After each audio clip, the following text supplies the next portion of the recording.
It's time for TWiT episode 307. A great cast here. Giga Ohm Malik is here. Robert Scoble will be here. And for the first time ever, and I got to admit, after the show for the last time, Justin Robert Young, he's here too. We're going to talk about that new camera that focuses everywhere. We'll talk about amazing new screen technology Robert discovered. Of course, the Google Antitrust, LulzSec retiring from hacking, and a whole lot more. A great TWiT is next. Stay here. Netcasts you love.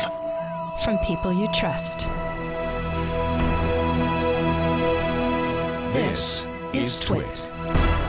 Audio bandwidth for This Week in Tech is provided by the new Winamp for Android, featuring wireless sync and one-click iTunes import. Now with free daily music downloads and full-length CD listening parties. Download it for free at winamp.com/Android. Video bandwidth for TWiT is provided by CacheFly at CacheFly.com.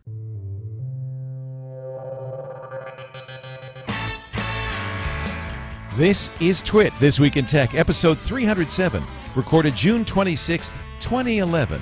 I'm with Stupid.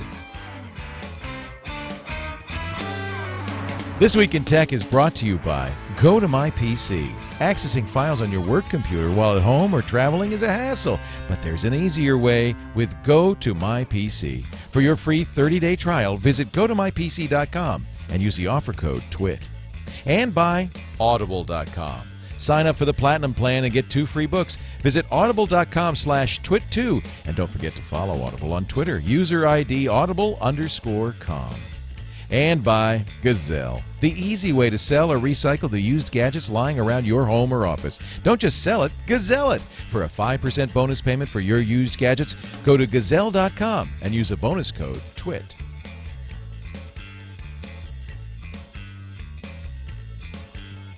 It's time for TWiT episode 307, and lo and behold, they said it would never happen. The man who will never appear on NSFW's album art is in studio with me right now. Justin Robert Young. Woo! Jury's here from the NSFW show. I am on the album art. I'm just hiding behind Brian. Exactly. I'm cowering behind. People think you're not on the album art. Yeah, I am. You are. Yeah. He also does a great show at weirdthings.com. Yep. Full of weird things. Yeah, no, weirdthings.com and Weird Things the podcast with Brian and my friend Andrew Main. But check it out, weirdthings.com. That's awesome. Also joining us, the Scobleizer, my old friend Robert Scoble from Half Moon Bay, California, via building43.com. What's up? And your new studio. Well, it's not new, but you got a Well, new no, Mac. I keep improving little things. I got backdrop paper now, over here.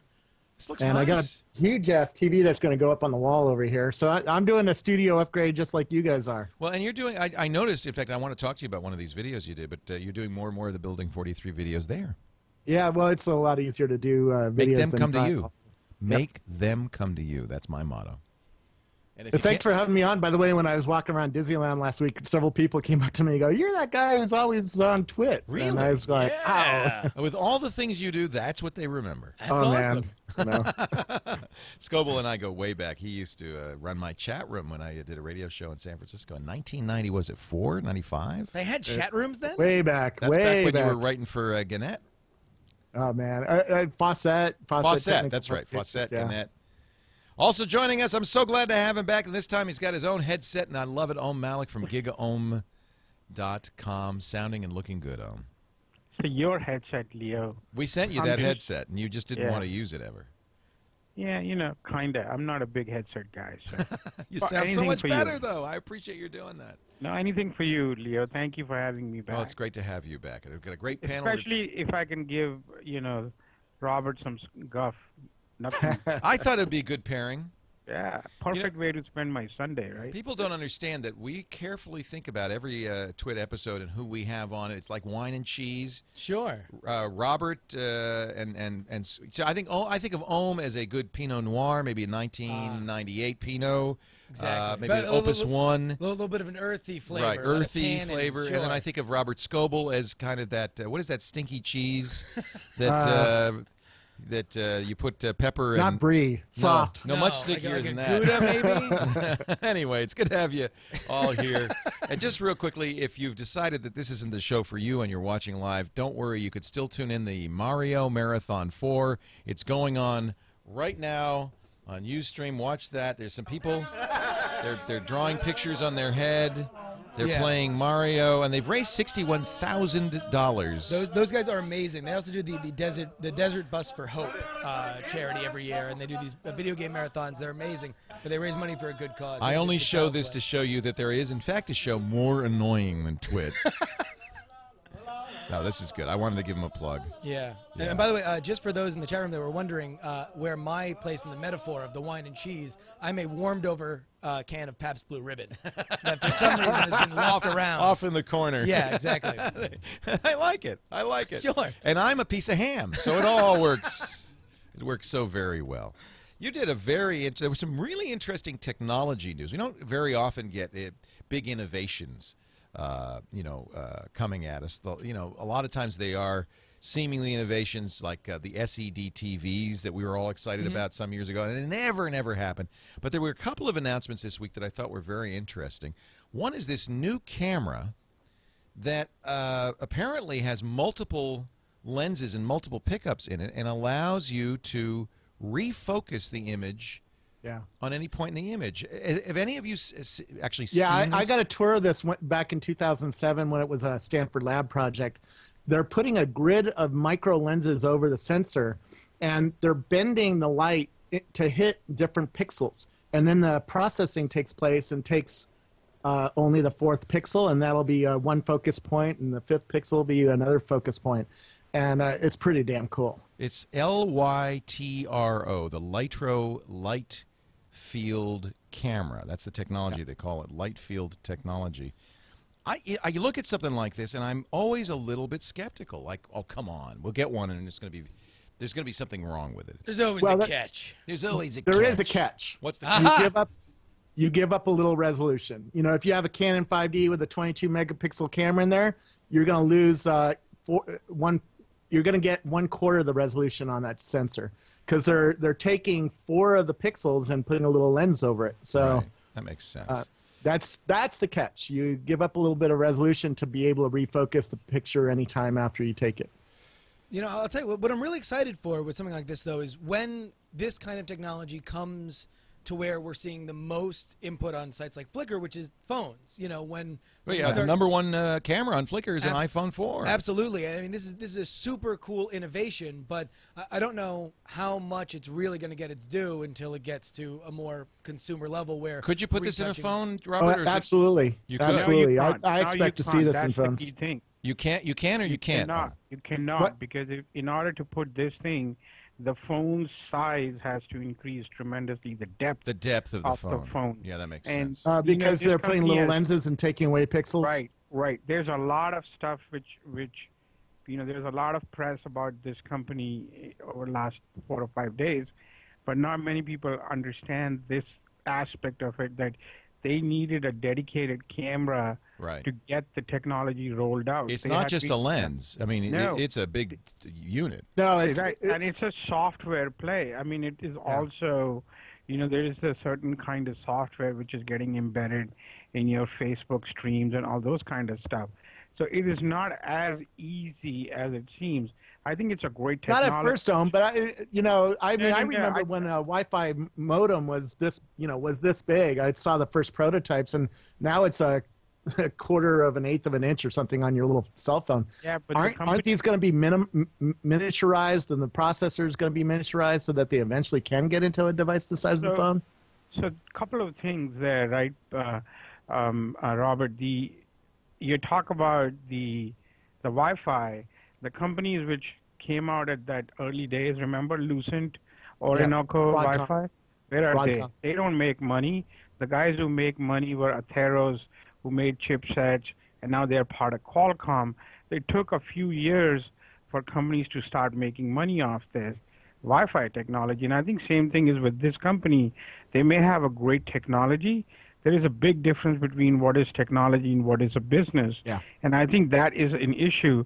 You know, there is another company out there, you should look them up, and I wrote about them about 6 months ago or something, called Pelican, and they have a slightly different approach to doing similar kind of tricks, but they were optimizing their experience entirely around the mobile phones and making mobile phones, you know, with higher megapixels, higher quality, and a much thinner phone.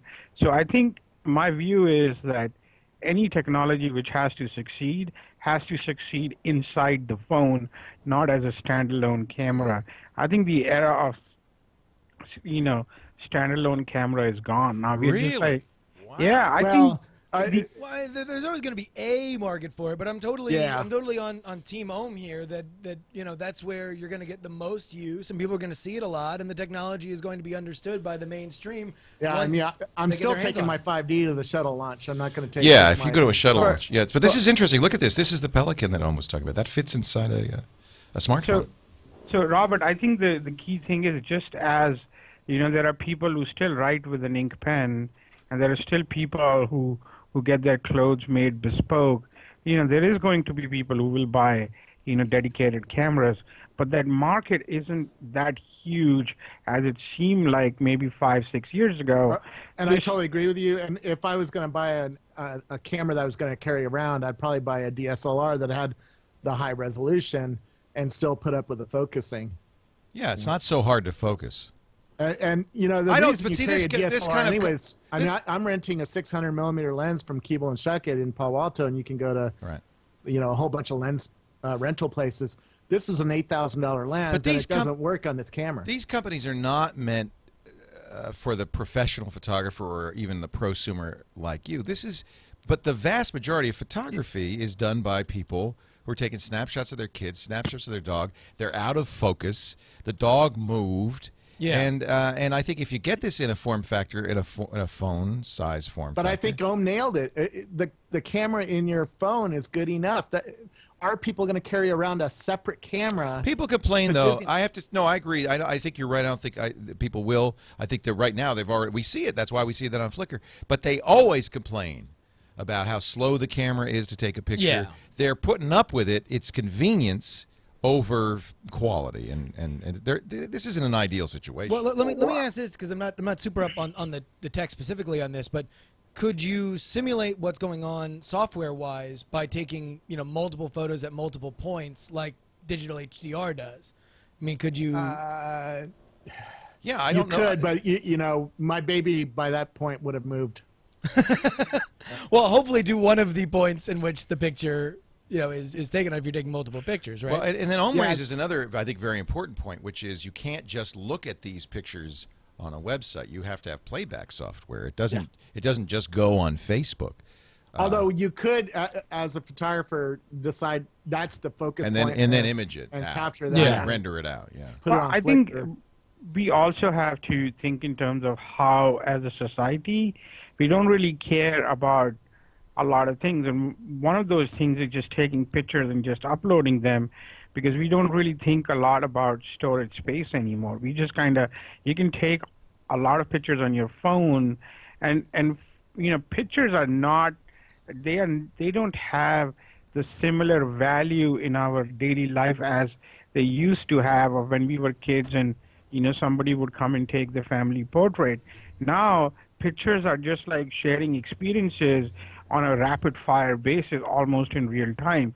I mean, look at the crappy quality of photographs we share on TwitPic and YFrog and all things. That's true. So, you know, as our idea of what a photo is changing as rapidly as the technology itself, and I think there is a bigger challenge. So look, I'm not trying to diss this company, not at all. I think any company which tries brave new technology is a good thing for Silicon Valley, especially in a world where we are overrun by Groupon clones. But I really do believe that people need to think in terms of how do you get this technology to market? Like, what is it that is going to put this in millions of people's hands? And I don't know if anybody's going to spend $400, $500 for a dedicated camera, even $200 for a dedicated camera. Is this another Foveon? Remember how everybody got excited about the Foveon chip that was going to give us such, it was a whole different way. Carver Mead figured it out to take pictures, and we don't see Foveons anywhere. Is it like that, or is it? Because it certainly happened before that we've had these great tech, and this is why I wanted to. This could be because I'm looking at the pictures I shot at the beach today, and they have almost infinite depth of field on my iPhone. I mean, I'm sitting right next to my son. Everything's in focus. Yeah. And so do I feel the pain of focus that I need to go and buy one of these cameras? I don't myself, but maybe somebody does. I guess that's the thing, is that it is this technological leap forward on something that is not aimed at the market that would use it. It's an invention that's so cool they couldn't resist it. Yeah. But it doesn't solve a problem that exists. Oh, believe me, I'll buy one just because I'm a geek and I want to have something that nobody else does. But look, I'm with you on that, Robert. I am going to spend money on this camera whenever it comes to market, if nothing, just to support the company. I mean, you've got to support the tech, especially people who are trying new technologies. We need that kind of innovation.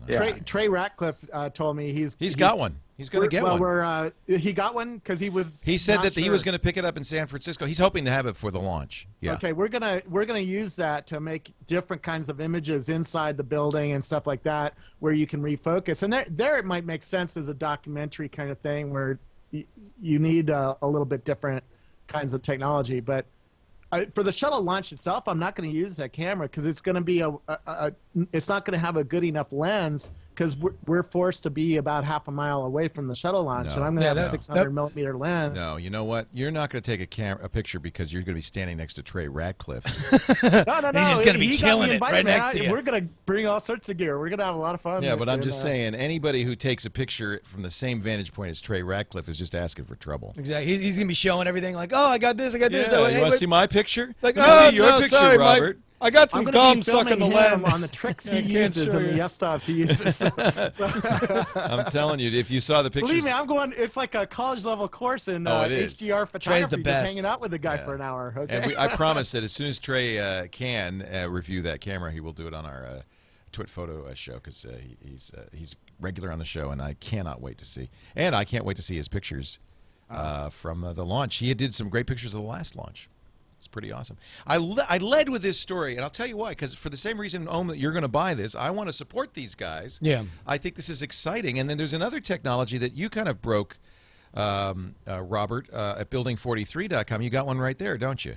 Well, I have they left me one of the explanations of how this technology works. This is the video that you shot. If you go to Building 43, let me show this, and then you can show us the light. But the idea is you change the way the LCD panel, the LED behind it. Those are the same, but you change the way that the light gets to the LCD panel.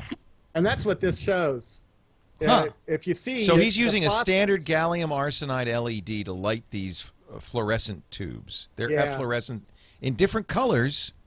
Yeah, same color light, same blue light, but as it goes through the materials that bring the light to your monitor, to your eye, the better you do those materials, the richer the color. So what they did, they came out to my house and they had two iPads, one with the standard iPad 2 monitor that mine has. Unfortunately, you can't tell on the YouTube video. You really can't. But when you see it, it's stunning. I mean, they put a red tomato up, and it's like, holy shit, that's cool. So, what I gathered from the video is that the color is more true. It's not just more true. It's deeper. It's red. When you see the tomato on the old iPad, it's a little bit orange. Right. And when you see it on this new technology, it's red. It's beautiful. So did they say? It's like when I first saw Kodachrome film. It's like, wow, that's gives us more those like nice, what my eyes bright colors. Gives us the greens of summer. Yes. Considering how much these monitors have kind of been like a race to the bottom in terms of price, and that's how they've exploded. Is this even price feasible right now? This technology? They said the technology is about the same price as what it costs right now. So they said there won't be any increase in price. The battery life won't see any increase in battery life, although they said it will increase over future technologies because future technologies, you could get maybe 10% more battery life by using a technology that doesn't have the color. And I think that's why they came out to my house, was to have to sort see of it. spark a conversation. Do consumers want these really hyper-rich screens versus, you know, another 20 minutes of battery life on their iPad? I think so. Yeah, by the way, everybody who had me cursing first on this episode of TWiT, you have lost your bet. Yes. Please, return the money to your office pool. Robert Scoble has cursed first. I now have a bet that JRY will never curse. There we go. That's so my do new I. bet. Yeah. Don't jinx the perfect game, Leo. Yeah, I know. So this is the company, and I did want to ask you, Robert, because you saw it in person. It's NanoSys. Did they say that they're talking to Apple? They didn't say. I tried 30 ways to get it out of them who their first customer is going to be, and they wouldn't say. What's really interesting is today I just learned from this VC, and I forget her name. I'm sorry. I'll find it out. That there's another company that has even better technology in the wings, and so there's going to be a fight over these new monitors, which is really exciting. And I can't wait to get one of these new hyper real LED monitors. It's one of the things that's really great about the tech sphere, and it's fun to cover tech, is you never really know where the next innovation's coming from. And the Retina, when Apple came out with the Retina display on the iPhone, I think that suddenly started a race. Oh yeah, that could end up with super hyper realistic displays. Keep in mind, the technology I saw was on the same resolution display. Right. So they said, if you put this behind a double pixel display, a Retina kind of display, you'll see both the higher resolution and the better color. When I saw this, when they brought it to my house, I was like, man, is that the Retina display? Is that because it looked sharper? And they said, no, it's no difference resolution. It was just better light coming through the LED, so the colors were richer. And the blacks were richer, and the reds and the greens and the blues. I mean, it was just, oh my God. When you see them side by side, it's like, oh my God. In fact, you were at the Consumer Electronics Show. Did you go by the LG booth, Leo? I did. Did you see the monitor that they were saying this is a futuristic technology that's coming sometime? Was it the 4K monitor, the big 4K display? No, they had a monitor there that had much richer color, and that was a prototype of the NanoSys technology. Oh, so really? Oh, I didn't see that. No. Now, Yeah. Robert, I did saw you it get and I didn't notice it. Did you get any indication on what kind of production they'd be able to go into on this? I said, can you make me 100 million of these? And they did not blink. So really? I mean, because that seems to be That's because they knew you couldn't buy 100 million of them. They're like, oh yeah, no, what we can do 1 billion. Who Oh, cares? how many do you want, Robert? this was how I was trying to get out of them. Are you talking to Apple? Because I know Apple's going to sell 100 million iPads next year. Right. Yeah, So, that's been Apple's big thing with the iPhones and the iPads, is just component production. they right? said they can make crap loads of it. And by the way, it's made in Silicon Valley. It's not American. they're not going to make it in China. They said the process of making this stuff and the ability for them to make a lot of it is pretty easy, and you can automate most of the factory, so they don't care about the lower people costs of going to the east. If you want to see how beautiful that tomato can look, you better buy American. All right, I wanted to lead with whoever puts this in the tablet first is going to get me to buy their tablet. No kidding. You know, 'cause, Sweet. No kidding. If Harry you want to McCracken wrote that great. Trey Ratcliffe on a future trip, you better have one of these screens. Harry McCracken wrote that great article on this Technologizer blog about iPads and the iPad clones, saying, I think, a very important point. Why should I buy this instead of an iPad? And, and nobody has anything compelling, but that could be exactly what it takes. Yeah, and I was down at the Vizio headquarters and asked them about it, and they're still questioning, do people want these hyper-real screens? Yes. They said sometimes the colors can be too saturated, and I said, I've seen it. I put my own photos on it. I want one, so put it in there. Otherwise, you guys are going to be looking really lame when there's a screen next to it. By the way, they can make this for huge LED, 65, 75-inch LED monitors. Yeah. So all monitors, this company predicts all monitors will have a technology like this within 24 months. Someday all monitors will look this way. We're going to take a break. I wanted to lead with two innovations just because it's exciting. That's why we're in technology. Hell yeah. Two very exciting innovations. Now we get to the meat of the matter. The FTC is investigating Google. We've got more hacks, but also word that LulzSec is retiring. A LulzSec arrest, could it have anything to do with that? The Winklevis dropped their lawsuit, then bring it back. There's lots more to talk about. But that's all coming up in just a bit. First, and smoke them if you got them, guys. We're going to take a little break. And I don't know why. I just assumed you would probably. Yeah, sure. You saw the new warnings. Oh yeah, no, we're gonna have the. There goes home. He's gonna yeah, have she's a like, ciggy. oh seriously? Okay, I'm gonna go blow he's up your outta butts here. real quick. Those new warning. They have those. You know, In Canada. In Canada. Yeah. And it doesn't stop anybody. No, not at all. I watch people. Young people I worked with when I was up there in Toronto doing a show, and they'd go out and they'd buy a carton of cigarettes with horrendous images of people with no jaw and gum diseases, and they go, yeah, whatever. Well, I've never been a smoker, but when I was in college, I went to go to Montreal and Toronto every once in a while, and I would always buy a pack of cigarettes just because they look so metal. They're so horrible. It's like yeah. So we're gonna get those pretty much the same pictures on our cigarettes soon. Sure. Now finally, we can import that. That'll stop them. That'll stop smokers. We're also talking about Final Cut Pro 10 and what's wrong with it or what's right with it. I got it. I got it too. We all got it. The question is, do we want to keep it? But we'll zip it. I'm gonna punch his button. He can't say a thing now. He's silenced. While I talk about the good people at Citrix and go to my PC. Yes, go to my PC. It's the best way to access your computer remotely, Mac or PC from anywhere. If you're, holidays are here, the vacation time is here. I know you're going to be going away somewhere, and you're probably a little nervous. I know I always get nervous leaving the business behind because I don't want to miss that critical email, that offer to buy TWiT for $500 million. It would be a shame to miss that email. So, and to be honest, the worst thing is you come home to 1,000 messages in your inbox. So whenever I'm away, I like to log into my computer and kind of clear out the inbox. And this is what Go to My PC is so great for. And for people who want to avoid a commute, they want to work home one day a week, they want to travel without the worry about what they're missing, this is a great solution. In fact, you can get it for 30 days right now, just in time for vacation. Go to mypc.com. Use the offer code TWiT, 30 days free. You can put it on your Mac or your PC, and then wherever you go, even an open access point, you log into your Go to My PC account with your secure password. You're connected via 128-bit SSL, so it's completely private, even on an open Wi-Fi access spot. And there you are. You're on your office computer. You can run any program. You can send and receive email. You can access any network resource. It's just like you're there. In fact, you can even do it with your iPad. And that is an amazing thing, to be running a Windows machine on an iPad. It is fantastic. Try it free for 30 days. You'll find a lot of ways to use it. GOTOMYPC.com. Use the offer. Click the try it free button. Use the offer code TWiT. It is fantastic. And we really, sincerely, we thank our friends at Citrix who are such great supporters. I said we want to have a parade from the old studio, the world's shortest parade from the old studio to the new studio. And they said, we'd like to sponsor that. So, really? Yeah. I'll tell you what, I actually drive by the Citrix building on my way to work in South Florida. Oh, in South Florida. Yeah, yeah, there's a Citrix building. And I always look at there and I go, those are the folks That's right, they used who to do Go to My PC. That's right, the big Citrix Ed was in like Boca, near Boca? Yeah, or? just south of Boca. Yeah. In I forgot about Pompano Beach area.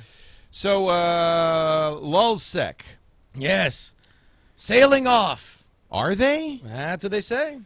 So apparently earlier this week, British authorities arrested a 19-year-old kid, Ryan Clary, who people now say, LulzSec, first of all, said he's not a big shot. He just ran one of our many IRC servers. Others are saying this kid has Asperger's syndrome. The British Serious Organized Crime Agency, SOCA, went after him because he hacked, or somebody hacked SOCA. Yeah. And they got him. LulzSec said it ain't us, it's just a minion. But then, shortly thereafter, LulzSec says, and by the way, we're retiring. Yeah, well, they also said it was a planned 50-day voyage that has now come to an end, and they will cease the lulz, at least as LulzSec security. They might filter into other organizations like Anonymous. And where did they announce this end of their voyage? The Pirate Bay. Pirate Bay, they're sailing off into the sunset. Goodbye there. And yeah, and then they did it with a parting shot, I guess, of a few AT&T passwords and logins and information. So they went out with a bang, those LulzSec kids. But it's very, very interesting to see what you know, they had a little bit of a keener kind of PR for their stuff than some other hacking, you know, operations have. I mean, and that's how Anonymous has always gotten attention. But they had that little wry wink and a nod sense of humor, even when they were doing things that. I think it's the Monopoly guy. Yes. Oh no. That's the secret to their success. It was the why you know guy. Yeah, you know, I love in the Monopoly logo monocle, guy. right? Yeah. You know, it's very. It's interesting to see, you know, what the general reaction is to, you know, these kind of hacking things. And then as it gets, you know, more serious, you know, when morally they're just all over the place. I mean, it was a completely anti-security, amoral, anarchy Well, they kind of thing. They hacked Sony because they didn't like them, but they didn't hack Sega because they liked the Dreamcast, for instance. It's like... So Exactly. I didn't know this, but in Nick Bilton's article in the New York Times where he talks about the fact that they're retiring, he says there's 6 of them. Did we know that there's only 6 of them? Is that? I don't know. I mean, I think Gawker had an interview with one of them, and I mean, it's with a situation like this. I mean, if you were a reporter reporting on this, and I would defer to, you know, Robert Scoble and Ohm, you know, to comment on this since they're actual journalists, and I'm just a wiener talking into a microphone. Hey, don't knock wieners talking into microphones, baby. I made my living that way. But, you know, if obviously you're going to get any information on this from these guys unless you have some sort of law enforcement person who's tracking them, telling you stuff. But what can you believe from somebody who says they're in LulzSec, even if you have a reasonable idea, you know? So what do you think, Ohm? Is this real? Is this another lull? Believe it or not, I actually have no opinion on this. None. Why not? Why not? What about lulls in general? I didn't really follow the story. You're not into hacking, huh? You know, I mean, this is part of our online life. Things are going to happen, and you know, look, I'm not an expert on this stuff, so I'm just going to shut up. Well, we can get Kevin Poulsen on to talk about it, or Adrian Lama or somebody. Like, you know, you guys know more about this stuff. I think Jury is a hacker. I think he's in LulzSec. I cannot confirm nor deny that I've ridden the boat. The LulzSec. How about you, Robert? You must know something about this. No. Nobody knows anything about this. Yeah. You know, now I'm the only one dumb enough to talk, even though I know to nothing. know not to say anything about them. That's what it really is. That's what Ohm's smart. He's saying, "Oh, I don't know anything about them." Ohm doesn't want them to even think about, you know, aiming their focus on his. I really don't know. No, seriously, I just have not, like, you know, and I try not to talk about things I have no clue about. So, yeah, I have no clue about a lot of their work, so I have no clue my about opinion anything, that I just wouldn't do it. Well, I mean, the only thing is, you know, in terms of them, what I think got them as much attention as they have is they kept hitting on things that are in the zeitgeist of popular culture. Yes. And at the end of the day, what people will most remember them for is when they hacked PBS and put the Tupac Shakur is alive in New Zealand so thing. awesome. And that's the thing is, like, you know, we look at that and, like, sure, if we all sat down and said, does security matter? Do we want to support an organization that is their only goal is to destabilize any measure of security put on in the internet? You would say, well, of course, I don't support that. But at the same time, if somebody puts up that Tupac's kicking it in Auckland, we're like, that's hilarious. You know? I also think that one of the reasons it's interesting is because they, unlike most hackers who just seem like people, you know, vandals, kids who are messing around, or people who were just interested in learning how things work, these guys were fairly political. You know, I think we first learned about them because of their defense of WikiLeaks, and that was the big thing. Yeah, and so I think that's kind of intriguing too, that we're seeing hackers act politically. Well, you know, the problem with that is you know, when it comes to them just hacking into the U.S. Senate site, you know, and getting usernames and passwords, it's one thing. If you get into national security and you know, if they go and because politically they are anti our incursion into Libya, you know, right. We have to answer for the fact that you know, this group has compromised a military effort and put American lives in jeopardy, which is not great. Yeah, and Leo, I remember one of my first celebrities interviews was with Waz back in '89, and we talked specifically about this issue. And he says it's actually good for society to have people trying to break in stuff like this because it makes these systems more secure over time. Yeah. And that's a compelling argument for me. I think it's a larger argument. I think it's good for society to have outcasts, to have rebels, to have irritants, because that's where innovation happens. It doesn't happen from the people who are comfortable and happy and just trucking along doing their thing. It happens from people who are on the fringes, on the outside. This is the kind of irritant. I mean, we don't know what LulzSec will spawn or create, and I admit that there are moral issues about loss of life associated with information they release, and yet I think society needs people like this to stir things up, and I kind of feel like that's what they think too. That's why they're in it for the lulz. Yeah, I don't know if I have no insight into LulzSec beyond what everybody else has read and seen, but I don't know if they have a super fully formed philosophy, like if they've jotted down their declaration of lulz. No, it seemed to be all over the place. Frankly. No, it was just like, hey, I can break down this, so I'm going to do that. And maybe they added the gloss, political gloss, after the fact. Well, and I think they have opinions, and I think that they act on them. What was funny to me is you had another group that thought that LulzSec was getting too much publicity, and then there were a bunch of script kiddies, so they hacked into PBS just to show in a more difficult way. Wasn't apparently. that hard? Yeah, that was like, they're not as good as they think they are. Yeah. I think the other thing is a lot of our future engineers are these kids. I mean, I remember Chris Putnam got hired at Facebook because he broke into Facebook and messed around. That's right. And Facebook, luckily was smart enough to say, hey, this kid's really smart and he's poking around in our systems. Why don't we hire him to close all the holes? That and drives exactly normal people crazy because they see commonly see a path from hacker to highly paid computer engineer, and that bugs the hell out of them. But frankly, if you're Facebook, who better to hire? Yeah. Well, I mean, for certain things, I mean, there's obviously, if you have a understanding of a certain system, then you can have a unique perspective on advancing that system, not only with security, but also in terms of its build and how people interact with it. I didn't know GeoHot's got hired by Facebook too. Good for them. I love that. And Bunny Wong, who hacked the Xbox, is now he's now doing the little Chumby thing. So it just shows you. Yeah. And I'll tell you what happened with Sony, I think, was ultimately a very good thing, and not only in consumer understanding of what you're going to put online, but also how serious a company like Sony needs to take security. Well, and Sony just laid off a bunch of security people, a couple of weeks before they were hacked. Isn't there some just amazing irony in that? They fire their security when people. You lay out, this is why I know you never get the attention of the hackers on yourself, right? Because you lay off a bunch of security engineers. Well, they know how to break into you. We actually, we mentioned, we were talking about this on Security Now on Wednesday, but TWiT got hacked. Really? A very minor hack. They were able to change. We have 3 servers running live.twit.tv. They were able to change a line of code in the jQuery library on one of the 3 servers. And we were I think we ferreted it out. I don't know if we have yet found how they got in, and I think that's one of the reasons we haven't really gone real public with this. Fortunately, there's nothing on that server. It's completely isolated. If you had a chat login that you were using, you might want to change that password.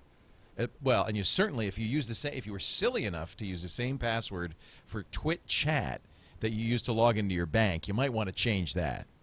But other than that, I don't think there was any harm. Well, the one, but the point being, we have very good sysadmins who are, and people are always trying to crack into our systems, so we're very alert.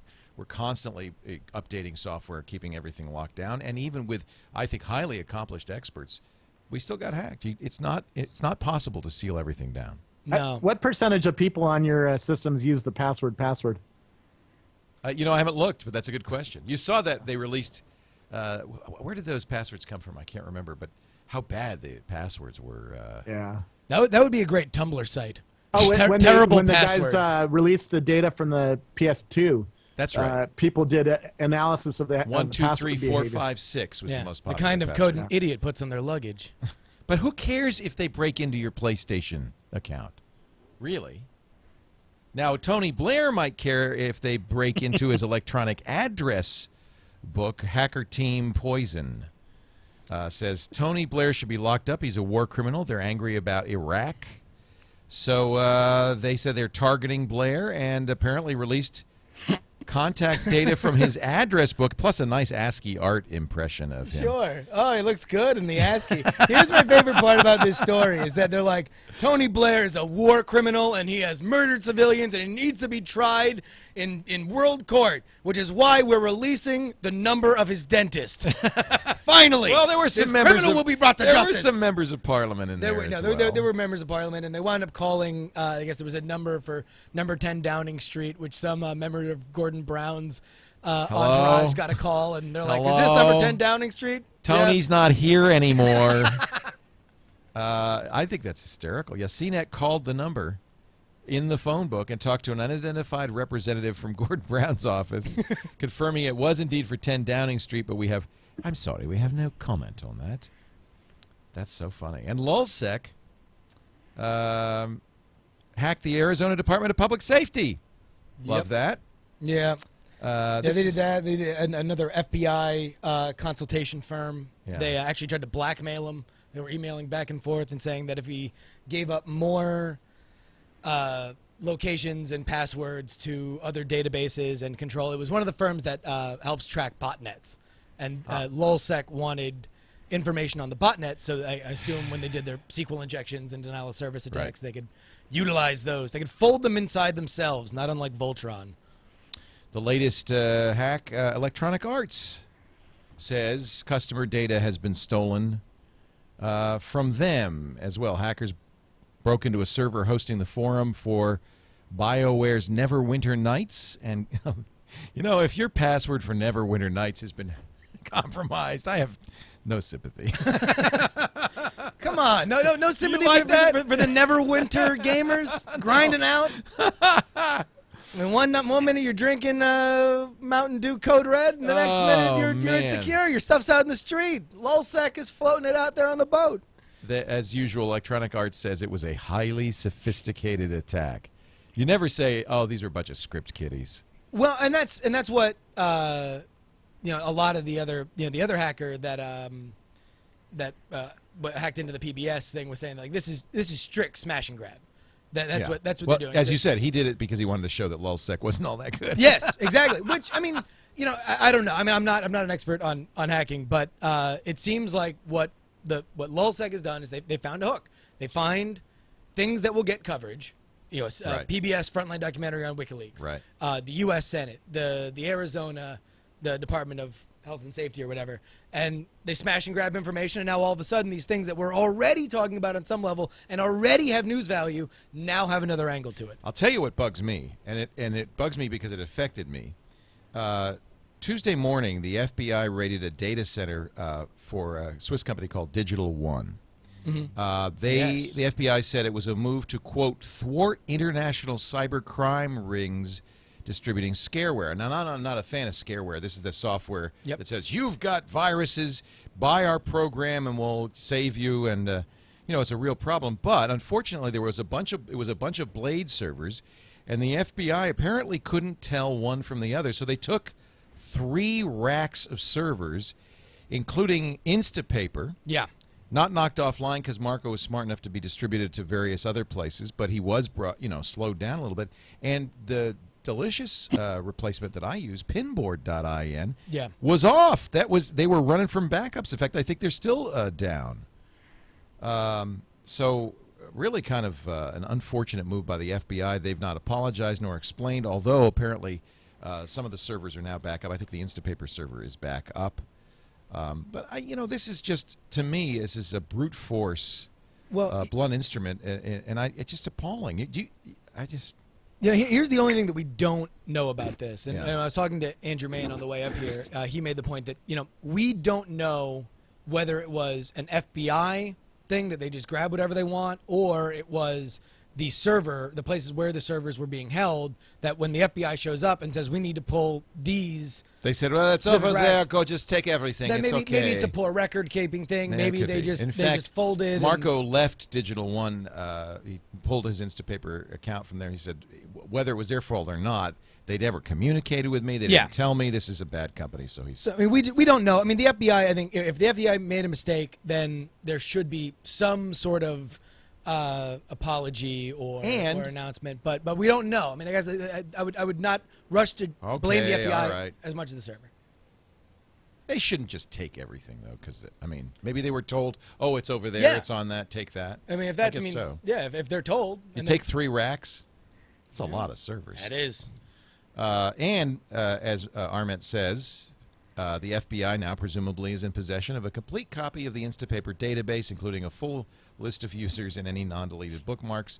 Passwords are hashed on Instapaper. Good news. I presume the same on Pinboard. That's just good policy. So those passwords would not be available to law enforcement unless they really attempted a hardcore brute force attack on them. And the email addresses are in the clear on Instapaper, as well as the contents of the bookmarks. So there you go.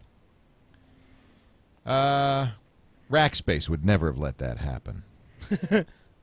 Right, we Scoble? have some of the best security people working in Rackspace. Never would have let that happen. Can I ask? I mean, like, if the FBI shows up at Rackspace, what is the policy in terms of, picking out which servers are the ones that they absolutely need? I mean, do you know exactly where everything is? That's a good question. Yeah, in cloud is tougher because you're sharing servers with other people. That's right. They would have to put a very specific request for the kind of data that they want, and then we would have to consider it. We do comply with the law, so we do turn over things. But there's a very specific procedure to do that, and I can get more on it, from the guys who deal with that all the time. Yeah. We have a lot of lawyers.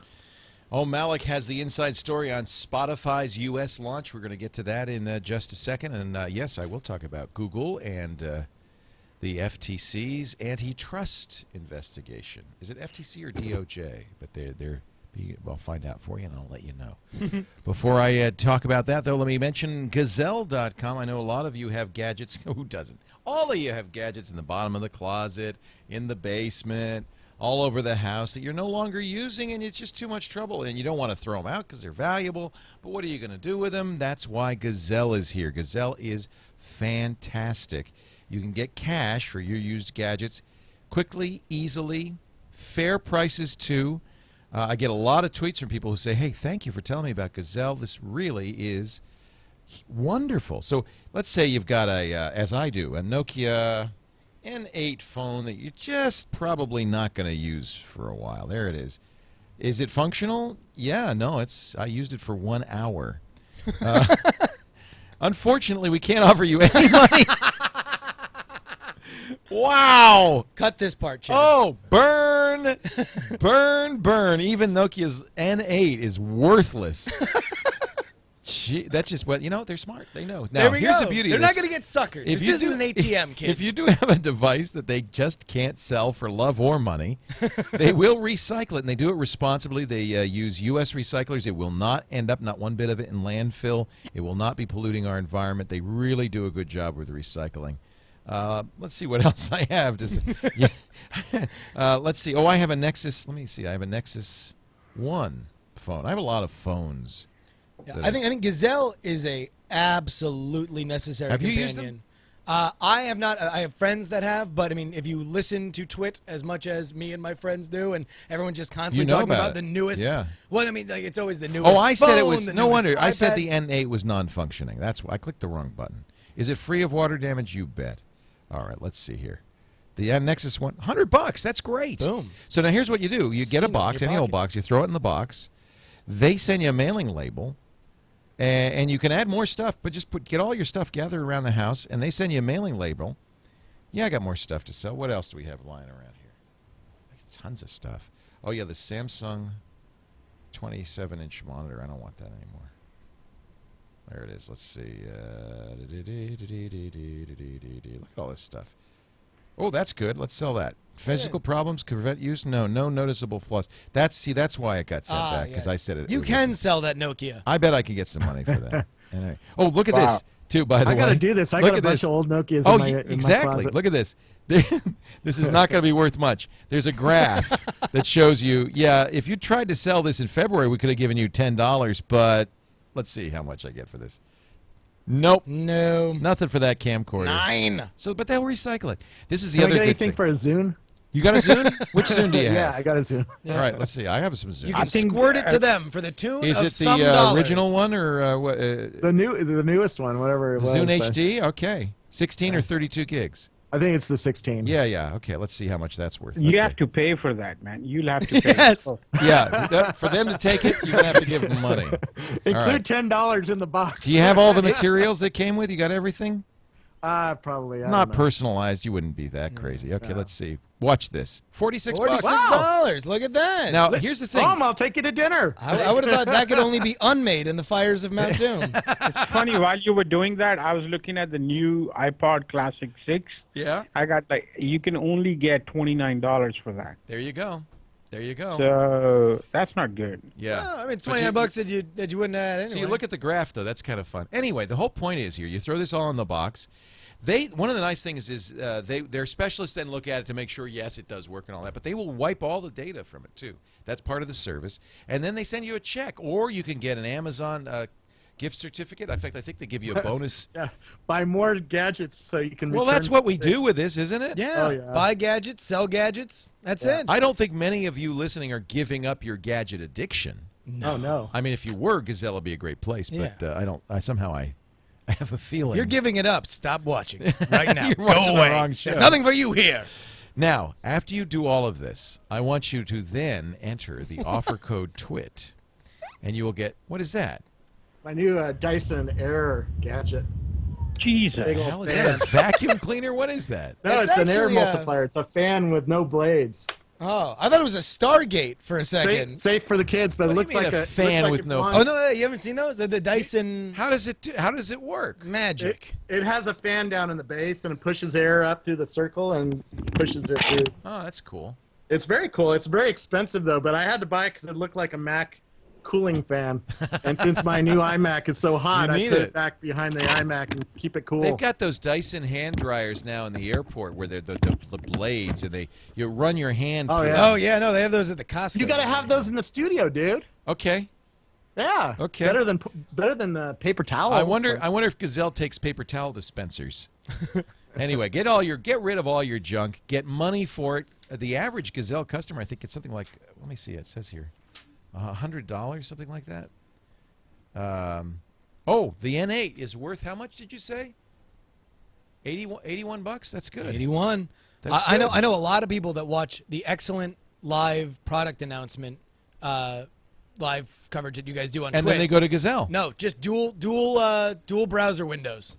Gazelle what they're announcing on Twitch and what I'm selling on and Gazelle. what I'm going to be selling on Gazelle side by side. They also, if you're a nonprofit, they'll set up a page for your nonprofit. You can have a gadget drive instead of a cake drive, that kind of thing. I just love it. I just think Gazelle is great. I want you to try it.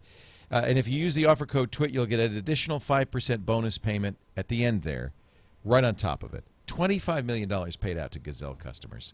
The average Gazelle customer gets more than $100 back for the stuff they send in. One of our chat room members paid her rent for the month with stuff she sold on Really? Gazelle. Isn't that awesome? That's awesome. Yeah, I love it. Don't sell it. Gazelle it. Gazelle.com. Although it does indicate some poor purchasing decisions in the past. She's stocked up on the rent electronics. money. Yeah. She can pay the rent. You should vote for the rent is too damn high party. So in New big York City. scoop from GigaOhm on Spotify. We now know Spotify's coming to the U.S., says Om Malik, in just a few weeks. Did you know they signed a deal with Universal?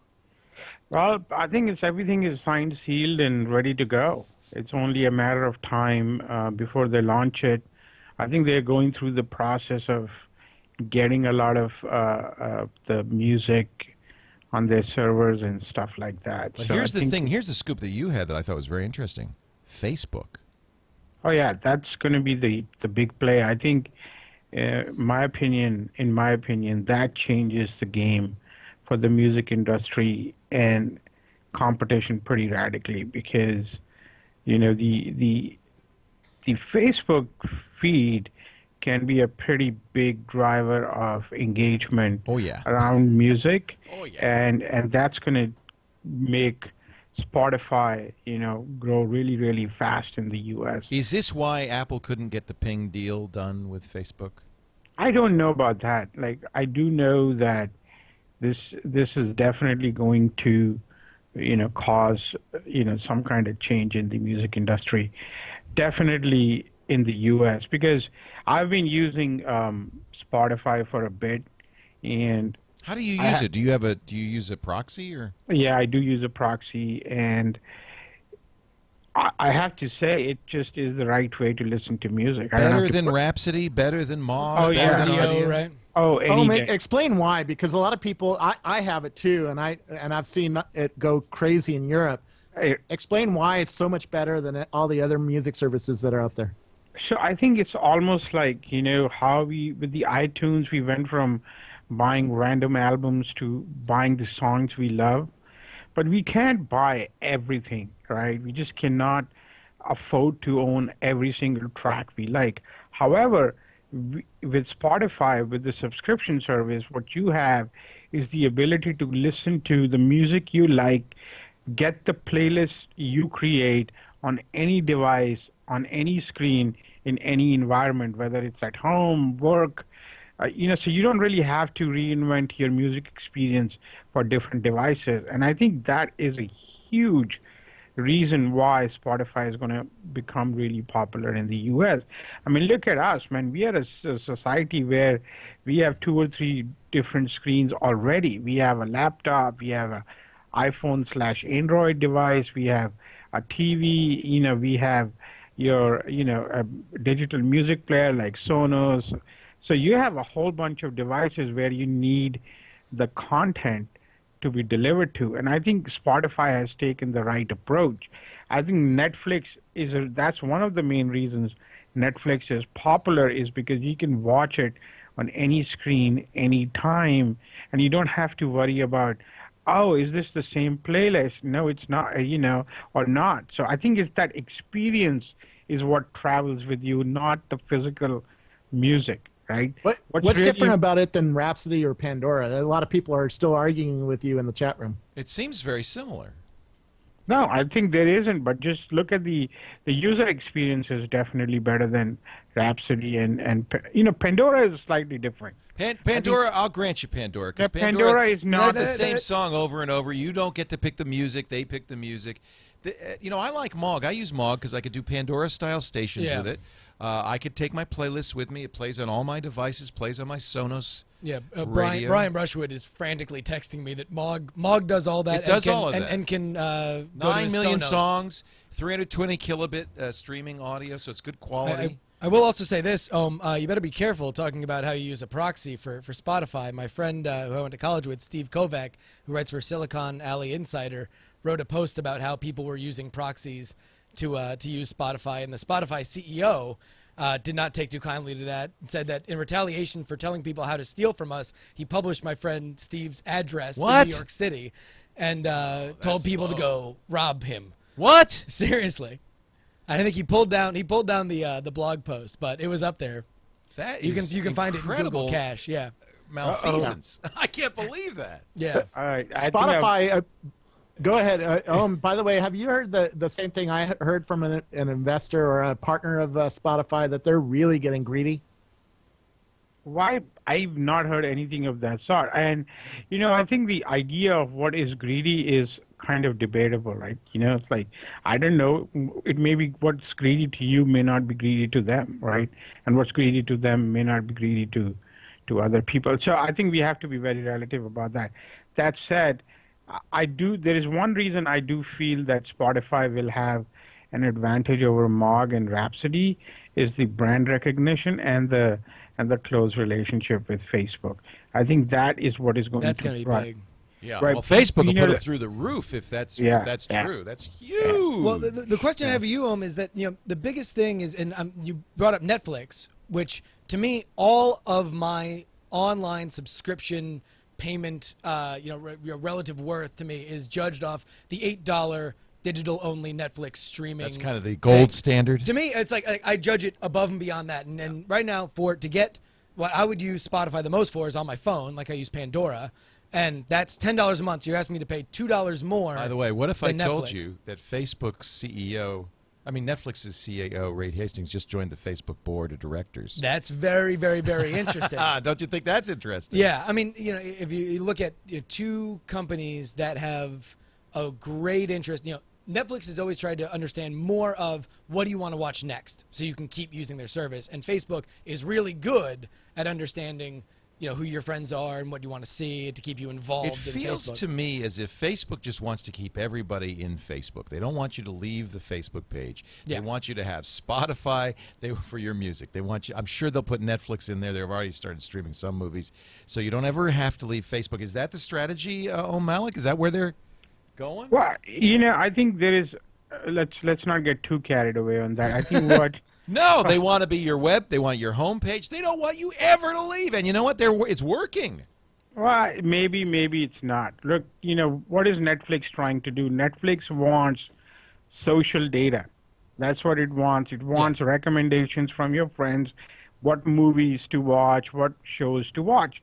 Look, whether it's music or movies, those are two inherently social activities. We talk about music with all our friends, family. We share.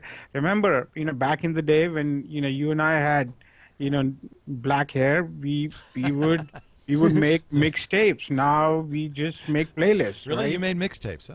Oh yeah, like everybody made mixtapes. That's how you'd hit on a chick. Yeah, no, pick them up with the mixtape. Yeah. And by the way, did you listen to the Cure track? It's pretty sweet, Pretty right? sweet. Yeah. If it worked, it was great. I If made it a didn't, tape for you. Hope you don't mind. I think you'll enjoy it. I was thinking are of you as crazy about turntable.fm as everybody Oh, else is in the valley? I am. I went 5 days without sleeping. Oh, come on, really? When I had lunch with Ashton Kutcher the other day, and he was listening to it, and he was going, "This is the coolest thing I've ever had." I mean, that thing can just create such opportunities. This is better. This is Pandora only better. It's a human-driven Pandora, right? I don't know. I don't know if I would even put it in that thing. I don't know. One needs to fail so the other can succeed. I think this is a great. I mean, I know for us. I mean, the fans of MSFW. Yeah, we're partying now. I can't turn it off. Fans of NSFW chat realm, they've been on this since it first. So, first just for popped. people who haven't tried it, it's turntable.fm. If any of your Facebook friends are using it, you can use it. That's how they're doing it. It's a performance space. You got 5 DJs, and then you could vote on the song. This song is lame or awesome. And if you get to be one of the DJs, you get to choose music. You can add songs from your own library or find songs on their library. So it is kind of like you're listening to somebody's radio station. True, but they are, well, I mean... The problem is it all turns into dubstep. Yes, of course. As all does. As it should. Really, that is the evolution of the internet. No, we go... we all eventually evolve into dubstep.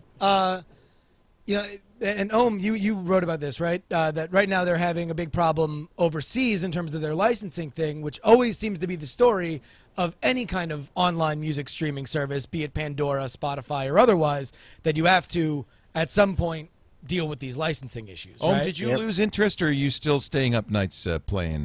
No, I'm not playing, and didn't stay up last night. I had to get some sleep. But I think that people do lose interest in this after a while. That's what Sarah Lane was telling me. I don't know. I kind of feel that, what's your engagement level? I think a lot of us, for me, first 4 or 5 days, it was extreme amount of attention to this service, and then I found the amount of balance which I needed, like how much time I want to spend on it, right? And how much time for me, this is just discovery of music. It's so much better than trying to figure out what to listen to next, or put my Spotify collection on randomized, right? So this is like a lot of interesting people sharing interesting tunes. I like that. Like I'm a little bummed out about this whole, access to overseas people being denied to access to turntable, because I was listening to music, recommended by folks from Brazil, from other parts of Latin America, parts of Middle East. Like I never heard these songs, and like I like listening to global electronic music, and it was great to kind of discover those tunes. And so there you go. I mean, I think this is the way music industry has to think of this as a discovery mechanism, not as a way to destroy. It's not a service which is destroying value. It's actually creating more value, because I found so many songs which I ended up buying on iTunes, mostly because they were available, and they sounded great, and and some of them are on Spotify, some of them are not, and so I'm actually spending money on more music. It just is like listening to music on radio, and I hope these guys figure it out, and the turntable goes global, because the beauty of turntable is that it can actually make global music listening experience very local and very, very personal. I think They also need a mobile. yeah, well, that can come too, but for now, I think if we are happy with just this one, the listening aspect of it, but I just am a little bummed out about the whole international, shutdown. I have to say, though, I mean, that's obviously an issue that the music labels have different, don't cross borders and all that stuff. And that's why Spotify wasn't available in the U.S. They had to renegotiate their deals and vice versa. But I do think that for people who, for a long time, were looking at the music industry and saying these guys don't get it, they don't understand the internet, they don't understand what's going on, they're prosecuting people instead of trying to find a new business model.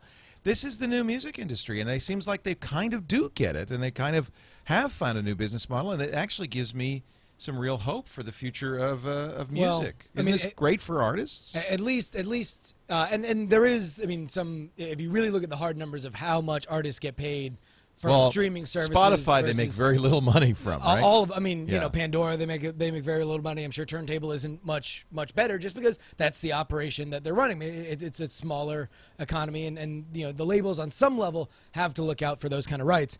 I would say, though, that I would be way more excited to see Facebook integrate with Turntable than I will be Facebook integrating with Spotify, because I think that those natural friend groupings that I have on Facebook, I would love to match up and with some of my friends there and easily integrate that into that experience than necessarily just get another music streaming service that I could get elsewhere.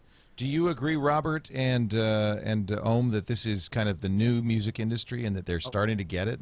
Oh, absolutely. Yeah. I wrote about this yesterday. There is an artist in San Francisco called Olga Nunez, and she played a set on Turntable, and then she shot up to #2 on Bandcamp. Wow. Right? Like right there, because I think there is nothing more engaging than an artist showcasing their own music and the music they like. I think that's what, there is nothing more.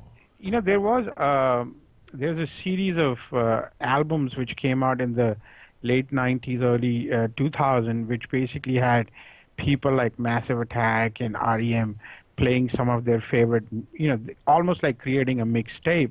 And I always bought those, mostly because I was surprised by the music they listened to. And I think that made me relate to them a lot more than just their cookie cutter albums. And I think that is what music is all about. I think if the SoundCloud is another service which is out there.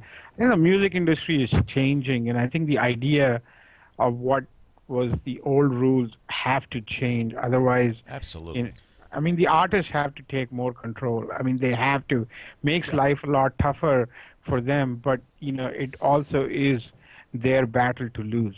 Yeah. Also, my producer, his son is in a new rock and roll band. We went to Concord to listen to him, and there was 2 bands, and there was 15 people in the audience. Oh. So, there's a lot of starving musicians who are just doing it for fun right now. And if you can use these tools to get noticed and get 200 people or 500 people to listen to you, now you're starting to build a business out of it that's better than just playing a bar. Are a lot of artists, I think this is interesting. I didn't even think about this, Ohm, but are a lot of artists doing their own turntable.fm rooms and performing their music in? Well, I haven't seen very many. That's brilliant. I think if somebody like Kanye came out, this thing would just go blow up. Completely. This will be huge, and I think that's what we need, is somebody of that stature to show up and just start pushing it. Well, yeah, the bigger this get, the more you're going to attract attention like that, and Right. the more you're going to get the celebrity, But it isn't the interaction. Kanyes of the world who really need turntable. He doesn't need it to sell music. No. But people like Olga, this is a real opportunity for her to find an audience and to play her music and to get people excited about it and buy it.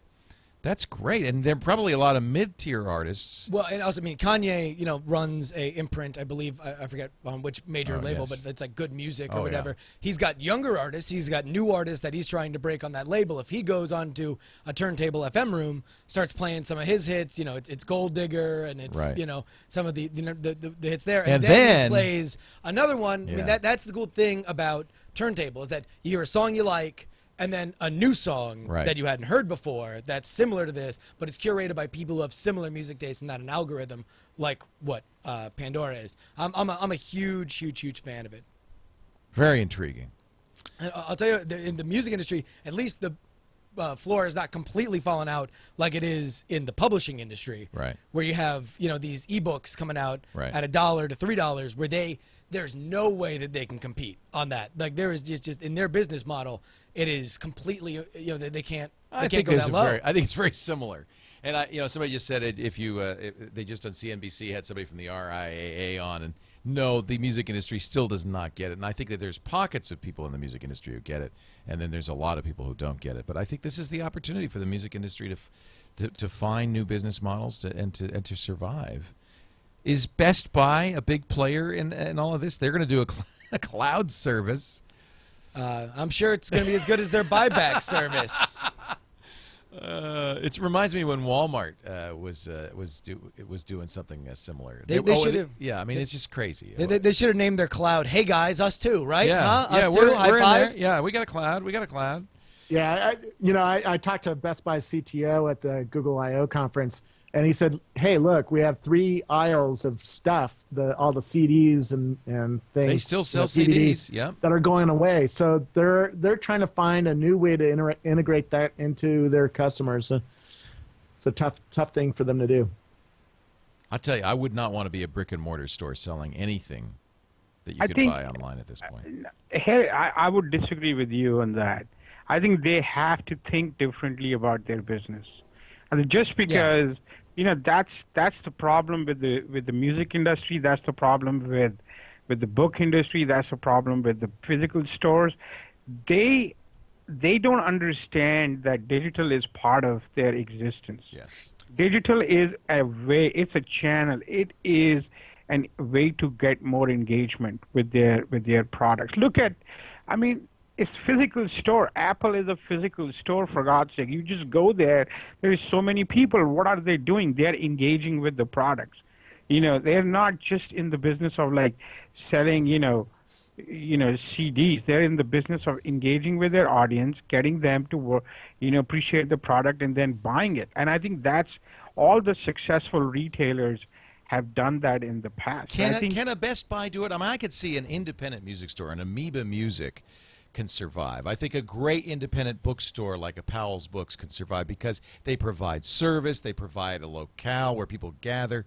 But who's going to go to a Best Buy to find out what great music is available? Well, I mean, I think for the cloud thing, I totally agree with Ohm that they have to innovate, and they can't just think within But just even how do we sell survive as a more brick and widgets mortar. inside the store.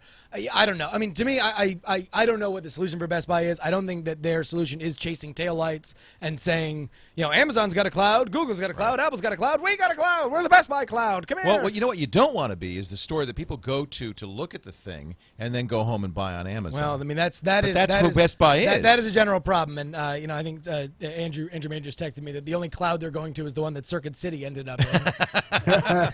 But you have hope for them, Ohm. I'm glad to see that's. So I actually wanted to just complete the circular. I wrote a post about 7-8 months ago called "There is no new media; it's all new consumption." And I hope I think the point I was trying to make in that is that we have to stop thinking in terms of isolated products and isolated devices and isolated sales channels, and we have to think in terms of a bigger ecosystem and build a business based on that. I think somebody like Amazon, in my opinion, should start a physical store. which showcases their digital goods and creates an experience around that. And I think that is where we will end up. Interesting. This is very painful. Do you think that's going to happen after they kill the tax benefits of getting stuff out of state? Yeah, they can't open stores until then because you'll have to pay sales tax all of a sudden. Well, I don't know when that will happen, but they will eventually have to move to that place. Just because I would have mocked you, Om, when said that, but then look at the example of Apple and its retail stores. Apple's huge been success. Apple's been very, very smart. And the other thing that Apple has is they have a very, very small product line. They know exactly what they're selling, and they know exactly how to sell it. I guess you couldn't put everything in Amazon. No, you cannot.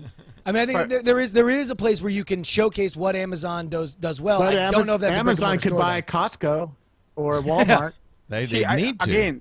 Again, you're thinking about Amazon store as an experience of like buying physical products. Yeah. What is it that Amazon can do? It can provide an Amazon space where people can engage with Amazon services, whether it's tablets, Kindles, whatever. It can provide a place where its authors can go and give talks and read from the book. I mean, look, those things are very important for publicizing a book, and for getting a book in the hands of people is the the book tours, or having an unplugged performance of an artist in an Amazon space who's trying to sell digital music on Amazon.com. Amazon will have to do it as it will become more and more important in our life. As a company, it needs to kind of have that local presence. And also, remember, we are living in a world where we have an iPhone or a smartphone in our pocket all the time. So for the retailers itself, it's a very competitive market. Like, there are certain apps which can basically let you check the price and order it online while you're looking at it in a store. So the stores have to think in terms of what is the plus experience they can offer so that people come to the store and buy their things. And same is with Amazon too. They need for people to keep buying from them, but they need to create a whole experience around it. I think I'm clearly maybe a few years too early on this whole idea, but I think you're a few centuries too late. But okay. Well, I mean, I don't understand from what you've said what Amazon. I see no compelling reason to do this. Well, and what they can't do and I think putting out authors and everything and introducing them so you can buy stuff on your phone is an interesting idea. I just don't know why you need to have a physical space and you can't partner with other places. I think about why you have to pay rent every month. How do I buy something? I don't buy it because I went to a physical space and I participated somehow in the experience of it. I asked friends. You do? Oh, absolutely. I bought Apple gear from online from Apple and from the store, and I buy it because I know I can only take buy it in from there the store and if yell I at have to somebody have real. it right now. Absolutely, but maybe because I hate people. But I have a 24-inch Apple monitor that is going back to them, and I can take it. It has a flickering problem with this new iMac, and I can take it into the store and show it to them. That's instead of trying to convince somebody over the phone. So what you've just described is a tech support depot. And that's a big deal about Apple. I mean, look at how hard it is to get a spot at the Genius Bar lately, Yeah, no, Apple stores are jammed. Apple stores obviously work. Yeah. And also, they make their own product. They make their own product. They have a constrained product line. They can have every single item in their product line in the store. Yeah. And I don't know. I think about it. I mean, I love independent bookstores. I love going to author readings and author signings. I love that idea. But I see them dying right and left. And that is exactly the reason. I mean, if Amazon, the bookstores die and we become a culture where only the top 50 books are the ones we hear about in the media and they are the ones which are getting sold, then we have a problem where a lot of the newer authors don't get discovered. What I'm trying to say is that, let's stop thinking about retail as like a physical space where you go and buy physical goods. You will still do what you do on Amazon online, but what if they do need to have a place where their business is still books and music and... Oh, yeah. No, that's called Starbucks. Well, so Starbucks or Amazon's own store it's not such a radical idea. I think you do a deal with Starbucks. Yeah.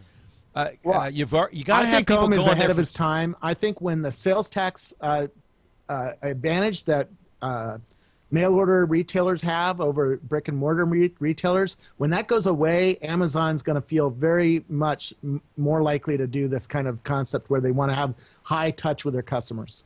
I think you look at what Barnes & Noble is doing right now is that they're creating more and more experience around their stores. They're shutting down the ones which are not working, but they're creating this more of an experience and less of like stocking books there. And I think that's exactly what I'm trying to tell you guys. That's where Amazon will end up, or if not Amazon, somebody else will end up trying to do that, because that is important for the whole ecosystem of books and music and those kind of things. Starbucks maybe, but Starbucks doesn't cut it. Like, look at they just want to cram as many people to sell coffee, right. And this is slightly different way of thinking about it, right? So, But I see shopping malls full of stores that you can get stuff online for cheaper. People still go into stores. They still love shopping. I personally don't love it all that much, but talk to my wife. You She have to loves going shop for malls. clothes. No, you have to shop for clothes in person because all sorts of stuff. Clothes. You don't have to shop for clothes in person. You can buy all that stuff. Well, online I mean, too. it's a longer process. It's easier chicks like to go. try stuff on. Oh, chicks. I was behind two chicks at come Ritz on. today. They were talking about Sorry. buying shoes I completely online. apologize. They said they save 20% by buying them online, and they can get a better deal, and they have better service online. It's I don't know. I see malls full of stores for a reason, and I see Amazon malls. at some Wait a point is minute, going wait to a wake minute, up wait and a want minute, that wait high a minute, touch. wait a minute. Where is Rackspace? Where's Rackspace headquarters? San Antonio, Texas. In what? In a huge shopping mall That died. that died. And is now in a perfect metaphor hosting Rackspace. Yes, internet commerce. I really don't know how our idea of a retail experience changes when we can do everything on our phone. I think that there's always going to be a room for a physical presence, but it sounds like you guys are describing a social space, not a store. Yeah, and I don't know who. Stores are bad for social that. spaces. If that is exactly Amazon what I've wants to been bill for trying that. to tell you guys. Is exactly the same thing. It's not the physical sale of the goods, but the concept of books. Like the things which go along with the books, which need to happen in a physical space. Social space for talking about music, or unplugged performances from small independent artists. Those kind of things is what a retail experience needs to have. And also, let's not forget, guys like Amazon are also making more and more devices now. They're going to make tablets, and they're going to make Kindles, and who knows what next, right? It's not that inconceivable for them to actually start making more devices as endpoints for delivery of their digital content. So they need to create a bigger experience around that as well. Yeah, it is. That's why I'm saying is, don't think of it as the bookstore as you know it right now, or a retail outlet as you know it now, but think, how would you reimagine it for the next 50 years? Not for what it was for last 150 years, but what it will be. I think the idea is we always get caught up in how the past is going to define the future. That's never the case. So if you were to do a new kind of a social space around the idea of books and other kinds of content, how would you do it? And I think the company which is very well positioned to do that is Amazon, not Starbucks, because that's not. Think of IKEA. I mean, go through IKEA. It's like a maze, and I love looking there. I would never buy that kind of stuff online because I couldn't see it. It's also expensive to ship. I mean, there's some things that will stay in brick and mortar. I don't know. I think you guys, it's like, I don't know. next there'll be a town commons, and we'll all be walking to work. And it just doesn't, it sounds like a nostalgia for a pastoral past that I don't think is, I think it's gone. I think people are going to stay in their houses. They're not going to come out anymore. No. They're going to buy everything is going to be brought to them by a uniformed employee of the federal government. Sure. We're all going to be like Howard Hughes. We're Line up the bottles. Exactly. I think that while I agree with you, Ohm, it would be good for us to expose new artists and get to know each other and all that stuff. That's not where we're headed. Yeah, and another thing to think of is Apple Store versus a prospective Amazon store. Even if you're buying stuff online and you have a limited amount of employees there that you're paying out, is the Amazon price for the average price for an Apple product is in the hundreds. They make a lot of money. The on average that stuff. price for an Amazon purchase is in all the I have tens. to say is Facebook. Low tens. Facebook. 750 million users, according to TechCrunch. Facebook's not confirming, but that sounds about right. 750 million users. That's our new social experience, and it's one sitting behind a screen in the comfort of your own, cave. Sure. That's what people want. Oh my! I wish you were right, but I think we're terrified. From the world around you. Time will tell. All right. I think we are being dismissive of the physical space too soon. Do you think the human nature requires it? Yeah, I mean, just look at the number of people who live in urban environment, and you do need to go out and intermingle and mix with the other people. I mean, look at yourself, Leo. Why are you building this really cool studio for us all to travel and hang out with you? It's cooler to hang out face to face. Well, a handful of people, but most people will experience it over the internet. Yeah, I just don't know if it's worth the rent. I mean, I agree with all the things. I agree with everything that you're saying, Om. I just don't know. If when it comes down every single single brick month, yet for yes. I think you should be buying Bricks.twit.tv. I'm looking at it, $600 and something, right? For the no. Well, if you want the logo, I want the logo, baby. You could have a Building 43 logo on a brick. We would love that actually if you did that. How much is that? We'll go to bricks.twit.tv. I think it's all there. It tells you everything. That's 600 and something. I have to apologize for our international viewers that we don't have a better way to buy internationally. You have to call that 800 number. It is toll free. You can call it via Skype, so it won't cost you anything to call. I admit, I know. See, this is interesting. This is an example of what I was talking about. You can order internationally. You merely call that number, and yet I get constant emails from our international audience saying, "Can't I just order online? I don't want to talk to a human. I wish to order from the internet."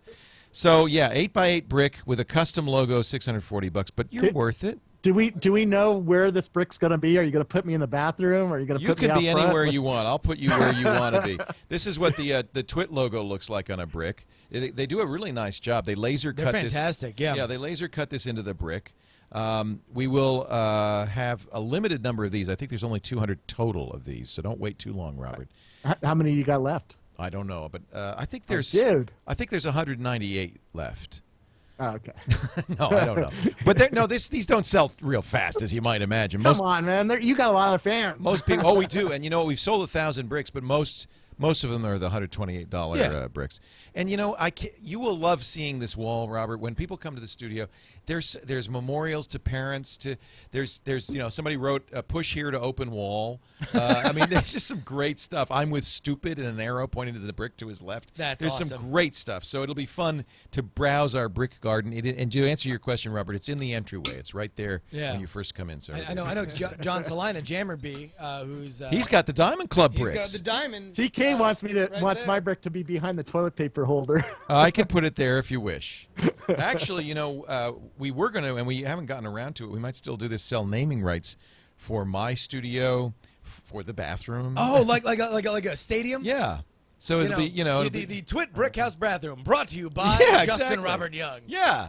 That's so awesome. watch for that later in a eBay auction near you. But this is the bricks are for sale now, and last I'm calling dibs on the plunger, by the way. Don't wait too long, because we've got to, before we open the studio, we've got to install these bricks. So it's literally a matter of weeks before we cut off sales. Bricks.twit.tv, and it's not a nonprofit. There is no tax deduction. It is merely a way of giving you a chance to own a little piece of the TWiT Brick House and to support TWiT. We actually, the money that we're raising with this is much needed. We're putting it into cameras, into lighting, into a lot of things that we really need to buy in the studio. So thank everybody who's better headsets. Say again. Better headsets. Better headsets. Yes. Would you like a better headset, Ohm? Are you unhappy? Who wants to sponsor Ohm's headset? We bought Ohm his headset. Yeah, we could have sponsored headsets. Ohm's sounding pretty good on that headset. Yes, a lot better. A lot better, I have to say, Ohm. Just very uncomfortable, that's all. You know what? Come to Petaluma. We'll get some nice. You can't drink wine. I'll get some nice iced tea for you. Yeah. I can have a glass of red once in a while. It's good for your heart, It's Yeah, good for once your in a heart. while is Okay. fine. I have some nice scotch I'll bring up for you. You can drink scotch. There Yeah, we I go. can see you drink. You Wait a know, minute. like that. Yeah, why weren't you in the studio this week? Yeah. I know we have some good scotch over here. Did you want some No, scotch? no, no. I Oh, will don't bring know. some That's for probably you. a bad idea. well, No, well, thank you. We would love it. We would love it if you'd come up. And I think you're right, absolutely right, Robert. One of the reasons we are building such a nice place is because we want a sense of space. We want a place that people want to come up and visit, and that's absolutely the truth. It's going to be the tourist attraction in Petaluma, man. Well, you can see it from the street. We have the windows are the studio's right on the street. We have these big portholes you can look They look through. amazing. They're pretty cool. They're so They're cool. Yeah, I drove by it the other day. It's come looked over. Pretty good. Come over. Well, I'll give you a tour the next time you're in town. I'm going to be there when you launch. I'll be at the launch party. It's just a few weeks off. We're very excited about it. You're going to close down that whole block, man. We actually inquired. We went to the police department. They said it's too big a street. We can't close it down. So we'll just fill it with people, and then cars Yeah. can try to get Deal through. with it, pigs. Yeah. Deal with it, Hear pigs. that? We're calling you out. The Petaluma pigs. That'll help. There'll be no problem getting that parade permit. No. Nope. Thanks, jury. Thanks. You said you had an Audible pick. Let's do a quick I Audible do. ad. Yep. It's Yep. funny. I'm reading a book, and stop me if you've heard this one. It's about a startup in a emerging industry Yeah. that has dedicated. They have this brilliant idea that they want to talk about one subject 24 hours a day. It's a niche subject. People don't really get it. They Sounds say like it's gonna TWiT. fail. Let's say theoretically also that they've decided to build their headquarters north of where everyone says the action is. This is that us. They're out in the sticks. This is us. That company is ESPN, and they are now the Bristol, most Connecticut. valuable, Yep. the most valuable commodity in the Disney organization. They are absolutely my role model for what we're doing. And yeah, and they have the new book that just came out that's written by Andrew Miller. I can't wait to and read Tom this. Shales. It's an oral history. If you've ever heard their Saturday Night Live book, it's just like that. I mean, it's a little wonky sports-wise. So if you're not, No, but these guys are so creative. I've got to read this because I think you're right. This is the inspiration for Yeah. what we're doing here. And that's it's funny because I'm coming out here, I was going to be on the show, and I'm listening to this. I'm like, oh my god, there's so many little connectors to this and the TWiT story, and they proved a lot of people wrong, and in the process, we're really pioneers in terms of getting cable subscriptions. It used to be that cable company or cable channels would pay in to the cable networks to get their programming on. That it was like the broadcast model, and ESPN completely turned that on their head. And I This is a really great do pick. believe. Thank Yeah. you. Those guys have all the fun inside the world of ESPN. I did read the Saturday Night Live book they did. It was fantastic. So good. I love so Tom good. Shales, so I can't wait to get this. Yeah, yeah. The only thing I'll say, and I love Audible. Let me just say about Audible, it completely runs my life. The Audible app, if you don't have it on your phone, Awesome. you absolutely need to get it. And they're just great. The only thing I would say about this audiobook is that Andrew Miller, who wrote the book, does a lot of the connective narration. So he doesn't. Does he talk like this? Sometimes it's better to hand it over to the pros. Yeah, and, I know what you mean. And do that. But it's not bad. unlistenable, is it? Oh no. It's good. It's good. And the content is fantastic. It's a long book, and a lot of it deals with the forming of the network, as well as the newer stuff like the Aaron Andrews sex tape and all sorts of other. Stars on the ESPN Walk of That's Fame him. on Yeah. the super summer afternoon. Berman, practically the network's avatar. He's a little gravelly. Yeah, and He again, should there's just clear his throat. well, and there's also a few stutters and stops and everything. That's all So yeah, it's fine. But ESPN, those guys have all the fun. Check that out. Now you can get it for free. Actually, I'm going to give you 2 books for free if Hell you go to yeah. audible.com/twit2. That's what I do. I have this is the platinum account, 2 books a month. Yes. Best way to do it because you pay the subscription price, which is a lot less than the a la carte price. And you get 2 books a month. You don't have to listen to them all at once, by the way. And this is, as you say, the Audible app for Android and iPhone is fantastic because your entire library is on here. And so you're just collecting books. If you don't read it this month, no problem. You can get it like I have War and Peace. Look at this. War and Peace is like 18 volumes. Yeah. I mean, it's hundreds I'll of tell you, hours. Robert's holding up the last book I listened to on Audible before I started listening to What book is that? the ESPN book. That's Stephen Levy's In the Plex. Excellent. Which is awesome and amazing, and he is my favorite, one of my favorite nonfiction authors. I'm a huge nonfiction guy. He is great. His book about the iPod was fantastic. The next new thing or the next... The perfect thing, I believe. It had my favorite descriptor of Steve Jobs ever, which described him walking into a meeting with all the record companies as they were getting the iTunes stuff together. And he walked into the meeting wearing, as described by Stephen Levy, in ball-high jean shorts. I remember that. It's just my favorite thing ever. Whenever I look at Steve Jobs on stage, I'm like, that dude walked into a meeting with record labels with ball-high jean shorts. Stephen Levy is one of my favorite writers, too. In the Plex, How Google Thinks, Works, and Shapes Our Lives. This is great. Some great anecdotes in here. There's 2 books for you. Boom. And they're yours free. All you have to do is go to audible.com/twit. Sign up for the Platinum account. No charge for the first month. You can cancel at any time, but 2 books is enough to get you pretty far down the road. I have, get this, in my library. I've been listening since 2000. Yeah. I have 500 books in my library, which is just really just fantastic. If I show all the books, 200 items per page, it still fills up several pages. New on the Kindle, by the way, you can also download directly to the Kindle. Oh, From for Audible stuff. Yes. That's cool. Isn't that awesome? That's very cool. Yeah, Give it no, a try. it's so good. And it was funny, I was at a Barnes & Noble's a couple days ago, and I looked at their books on tape thing. That's one of the things that really kind of stopped me from getting into Audible for a while, is because I just thought, you know, all the things that were lame about books on tape were just kind of transferred Yeah, onto I used to get them, media. the cassettes in the box of cassettes. They and have that ESPN book on 28 discs. Yes, it's For long. like $45. Yeah. And it's like competing with Audible, where I can download it immediately. On your phone. I have my subscription, boom, on my phone, listen to it immediately. It's no contest. No contest. Audible.com. Thank you. We thank them for their support. / Thank Twit you, too. jury, for your incredible... You do really good commercials on NSFW. Oh, stop. You're going to make me blush. No, I'm Leah. telling you, you're keeping some of our sponsors would have left us long ago. I think some may have left because of the sponsor reads. Well, that the we've done mail route guys love what you do for their... I know, but they haven't sponsored since. No. We put them on hiatus because we didn't want to overdo okay. it. Yeah, It's no, not their fault, it's us. I love doing the mail route read. That was Maximum no spam. Maximum no spam. Yeah. So if you're an NSFW listener, we were going to change the name because we thought people weren't listening to the show because it was like not safe. They for thought work. they thought But it was it is hardcore. But it's completely pornography. safe for work. It is. No, I think we've now changed it colloquially to nominally safe for work. I wanted to change the name entirely to something, but we couldn't come up with another name. No, I know. And then it's it was entrenched now. It's a great show. Brian Brushwood, Justin It's Robert terrible. Young, twit.tv/NSFW. And you're going to do a special live edition in moments. Yeah, we're gonna be live here in the Twit studio. We're gonna Skype Brian in from Maine. So we're gonna have the Jonathan Mand and his Songatron band playing live. We have set right up, here. and I feel sad because if you had done this 3 weeks from now, I we know. would have this beautiful stage, and we could set We could this the up. big swoop. It could be American Bandstand. I could be Dick Clark. The soundboard's on the floor.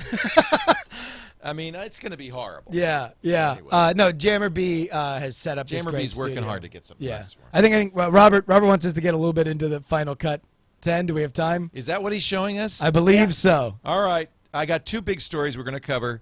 We got to talk about Google's antitrust, but let's talk about Final Cut Pro 10. Yes. Apple on Tuesday surprised everybody, making it available. We knew it would be available for $300 in the Apple Macintosh App Store. They separated Motion out. That's $50. And Compressor out, $50. You all saw the Conan editor's take on this, in which they said, well, it's the funniest piece I've ever seen. Yeah, it's very, very funny. I mean, I don't want to spoil a joke. Are we going to play it or? Should I play it? I mean, you can. All right. So Conan, of course, on his TBS show is plugs in this Final Cut 10 thing because really it is no city is going crazy about this like LA is because of all the production. I thought it there. was amazing that they felt like it was a mainstream enough story that they could make a joke about it on Conan. Yeah, and partly it says something about the fractionalization of what we find funny or what he would want to put on there. But here we can just throw it there. Final Cut Pro, but apparently it's so different from the last version of Final Cut. Video and film editors all over Hollywood are having a very hard time adjusting to it. Okay, well, our editors here at Conan are some of the best in the business. They actually like the new software. In fact, they've prepared this video statement voicing their support for the new Final Cut Pro. The audience is already laughing.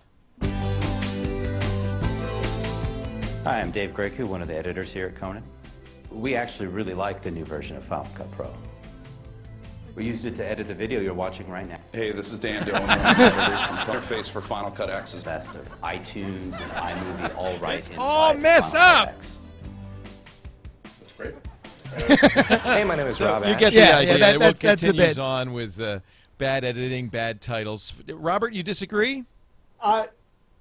No. Is it terrible? It depends how you're coming at it. I actually like Final Cut Pro because I'm not a professional video editor.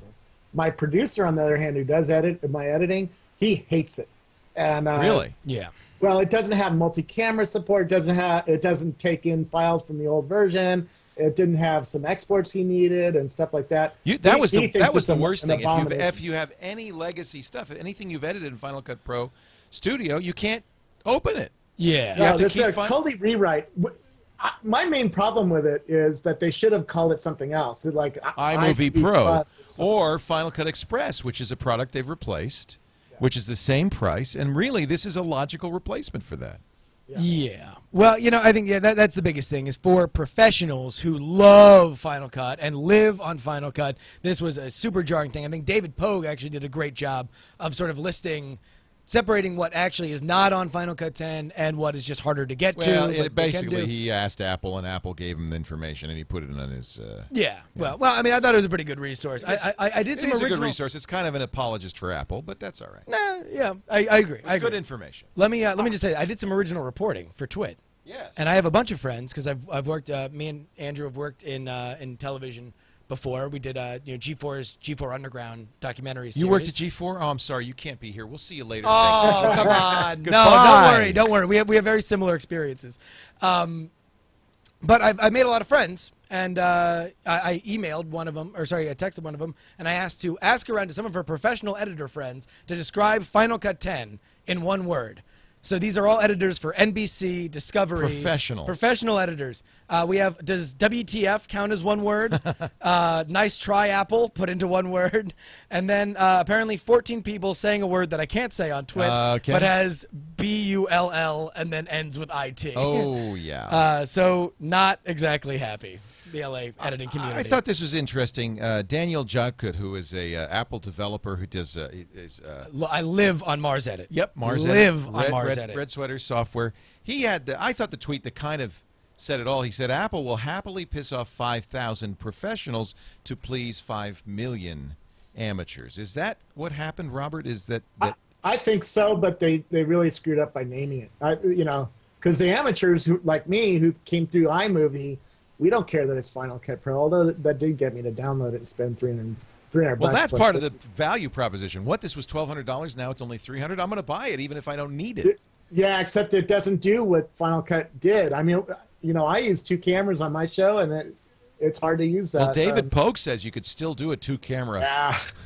Yeah, multi-camera cut. All you have to do is put them both in the timeline, and then whatever you cut out will show up in the second thing. It's not that hard, It's like, come on, Apple, just admit it. You took it out. It's I think yeah, it was rushed out. I mean, Apple deserves to catch hell on this in the same way that they deserve to catch hell on the Mobile Me stuff when that was completely not functional. But I think the final word has not been written on Final Cut 10. I'd be very curious to see where it is. From iMovie, it's faster than iMovie. The quality's better than iMovie, and it has a lot more features than iMovie. Of course, it's $300 instead of how much did the iMovie cost us? $50 or something. Well, it's basically free. It's if you have a free, new Mac. yeah, on the new Mac. I mean, I will say, like Robert. When everybody was like, "Oh, whatever, it should be iMovie Pro," and I'm such a noob, I'm like, really? Sounds good. iMovie Pro, you say? Well, we're going to talk about this quite a bit on Mac Break Weekly, as you might imagine. It came out the day Mac Break Weekly came out, so we talked a little bit about it, but we hadn't had much chance to use it. Alex Lindsay's Pixel Core did a whole evening on it on Thursday. Larry Jordan, who is considered by many to be the god of Final Cut, one of the most accomplished Final Cut trainers out there, will join us Tuesday on Mac Break Weekly, and we will talk about the good, the bad, and the ugly with Final Cut Pro 10. Nice. This is just, to me, this is Apple.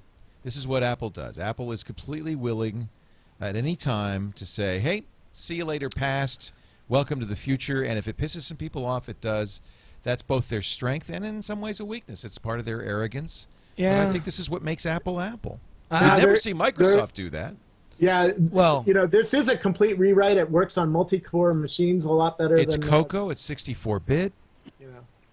But it'll take a year or two for them to react to all the complaints and get the features back. Well, that was into- mostly what the David Pogue apologia said was, oh no, apologia. It said, well, no, sounds like they're an gonna Italian add that. city. They're going to add that. Yeah, it is. Apologia.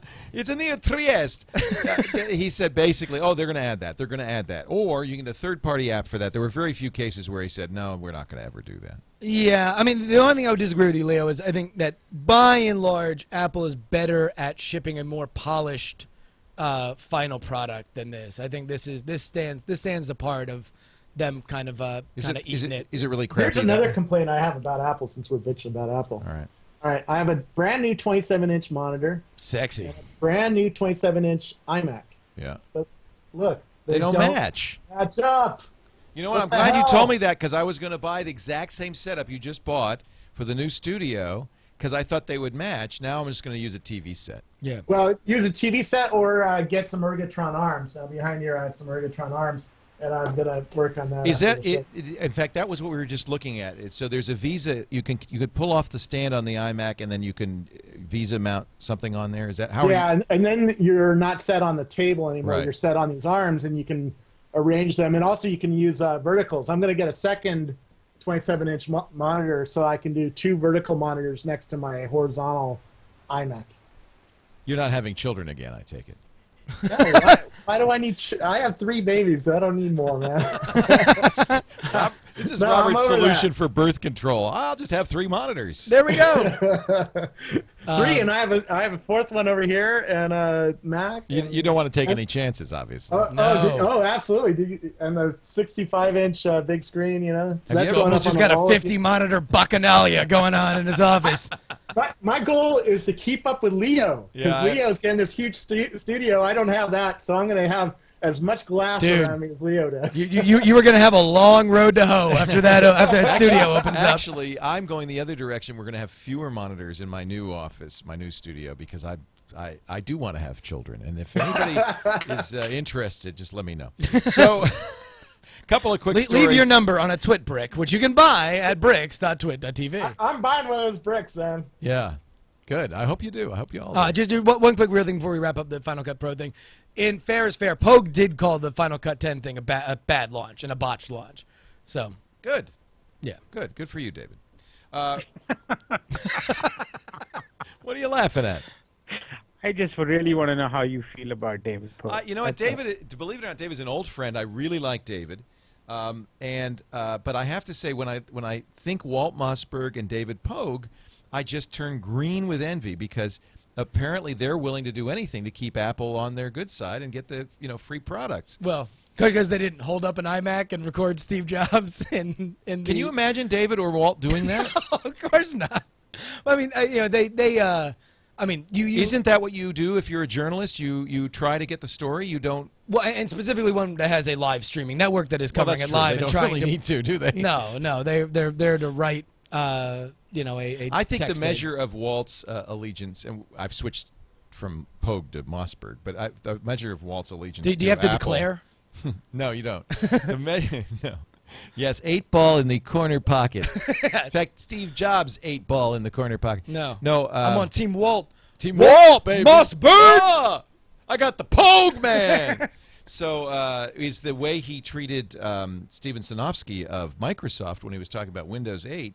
It was just, now that we've seen the video, not a very friendly reception to Microsoft on the stage of All Things D. And I have to feel like it was just a little bit of bias, to be honest, on his part. I mean, it's hard. I mean, I think in general with journalism, we do ourselves a disservice as readers to think that anybody is truly objective. Everybody has their points of view. Everybody has their biases. And if you think that you can go to one place and just be like, well, they tell it like it is, then you're always going to be fooling yourself and you're always going to be disappointed at the end of the day. You read everything that you can and then make your own decision on it. You agree? I mean, I think you adhere to an extremely high standard of journalist integrity. I don't know what, Walt and David do with, or how they interact with Apple, but I think from my perspective, the way I see it, you just have to do the right thing, every single time. As a writer, your only allegiance is to the readers. That's it. Yes. Sometimes, yes, you have your own biases and opinions. And you got to let people know that those are your personal biases and opinions, and that's all. People are smart. Readers are smart. They know what to take, at face value and what to take with a grain of salt. I think we kind of tend to overgeneralize and, don't give readers that much respect. I personally believe that our readers are smarter than the writers themselves. Period. That's the end of story, in my opinion. If you have to make sure that you're living up to their expectations every single time. And it doesn't have to be about a story, the facts, everything has to be measured with that lens. So sometimes, you don't succeed, but most of the time one has to aim for that. And I think that's what all our senior guys do, whether it's Pug or, Walt or, Markov or you, or, we've learned from guys like you. So we can't really say anything or the other way. That I've seen you guys, how you've done it, and I've basically taken a cue from all of you. So well, you've actually done a great job. Giga is fantastic. I'm a huge fan. Gigaohm.com. We have to pay that forward too, right? Like we have to always remind our younger writers that it's about the readers. They're the ones who pay the bills ultimately. Yep. I almost want to print that on the wall. Who is our constituency? It is the user. It is our viewers, and that's who you serve. You don't serve anybody else. It's sometimes hard in trade press because you end up having such close relationships with the companies that you cover that you forget who you're really advocating for. Yeah. Although I will say I think it's great when people of stature go after other people of stature, because I think it does keep everybody honest, and I think it's good that we're always thinking about what is the information out there, how can it be dissected, and are we getting the best out of it? And I think that only happens when we talk about it. People are beating up on Walt right now, but it's fair to give Microsoft a tough time. They had the tablet. I sold tablets at Microsoft for 3 years, long before the iPad came out, and it was always done half-assedly. And if you look at Windows 8 and look at the demos that they showed on screen, there was a lot of flash up front, but then they dug into Excel and it looked crappy again. Yeah. And that's where it dies. Yeah. And the bias that we all have in this industry, and it's a tough bias to sometimes discern, is we're surrounded by people who keep feeding us back, what equipment is hot in this industry or not, or what's going on.